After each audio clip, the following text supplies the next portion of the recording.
దివ్యాంగులకు పెన్షన్ 1000 రూపాయలు పెంచుతున్నామని కేసీఆర్ ప్రకటించడం పట్ల దివ్యాంగులు హర్షం వ్యక్తం చేశారు. జగిత్యాల జిల్లా కేంద్రంలోని ఐడీఓసీలో కేసీఆర్, మంత్రి కొప్పుల ఈశ్వర్ చిత్రపటాలకు పాలాభిషేకం చేశారు.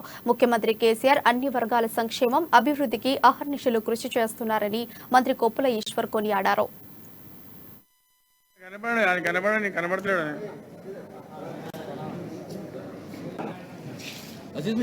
ఈరోజు తెలంగాణలో ఉన్నటువంటి దివ్యాంగులకు ఒక సుదినమని చెప్పొచ్చు. తెలంగాణ ముఖ్యమంత్రి గారు అయినటువంటి చంద్రశేఖరరావు గారు, కేసీఆర్ గారు ఈరోజు దివ్యాంగుల పాలిట దేవుడని కూడా చెప్పకనే చెప్పవచ్చు. ఎందుకంటే ఈరోజు దివ్యాంగుల జీవితాల్లో వెలుగు నింపినటువంటి దేవుడు కేసీఆర్ గారు.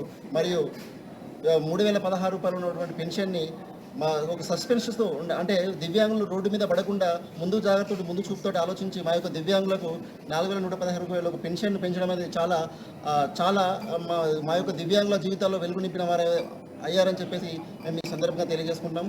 అలాగే ఈ యొక్క జిల్లా నుంచి మంత్రిగా ఉన్నటువంటి కొప్పుల ఈశ్వర్ గారు కూడా మేము హృదయపూర్వక ధన్యవాదాలు.